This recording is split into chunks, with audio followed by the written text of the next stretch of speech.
Right, thank you. Danish साहब हमारे साथ रहेगा। काशिफ अब्बासी साहब, अब ये डेवलपमेंट हो गई है कि पीटीआई के इस पर ये कंफर्म कर दिया कि यानी ऑफिशियली कंफर्म नहीं किया, लेकिन वी ऑल नो कि नहीं हो रहा।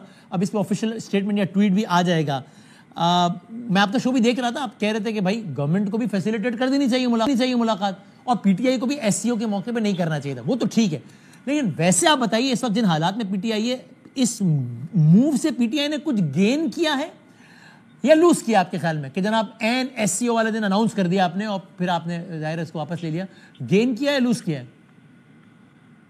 देखिए, इससे गेन तो कुछ नहीं किया।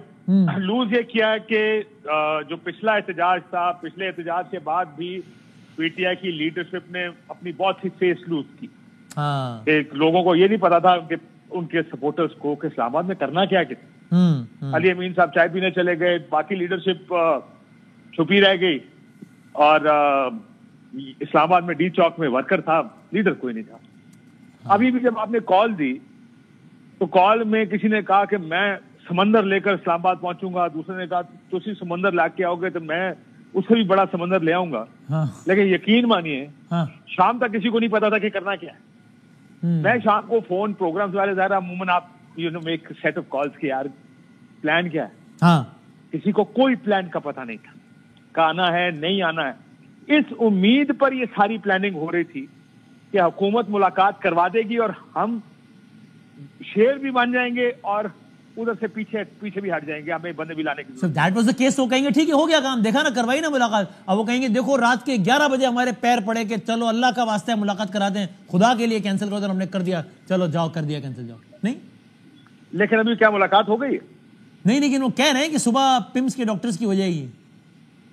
हाँ, लेकिन देखें ये भी उनको कि कहीं हुकूमत इनको फेस सेविंग देगी।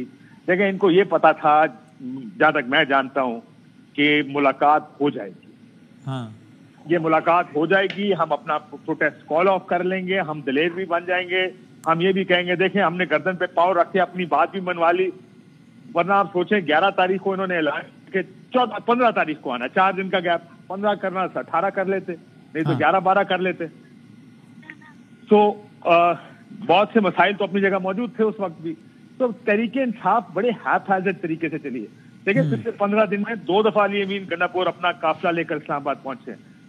जब पिछली दफा इस्लामाबाद आए हैं तो आप जानते हैं उनका ये नंबर है केपी का कि हमारा 500 से 1000 वर्कर जो केपी से आया था इस वक्त भी मुख्तलिफ जेलों में बैठा है इस्लामाबाद।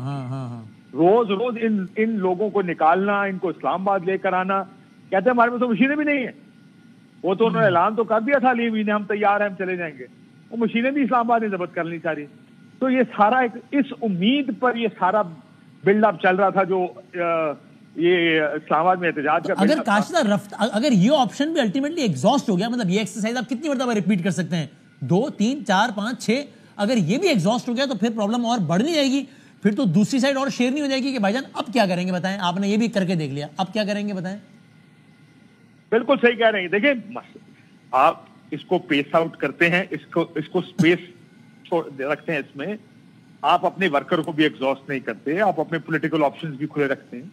सियासी जमातें ऐसी चलती हैं, ये टार्जन बन के हर रोज एहतजाज की कॉल दे देना। मैं आपको बताऊं, ये 2 बड़े लीडर हैं तहरीके इंसाफ में, उन दोनों के आपसी कंपटीशन ने ये कॉल दी है।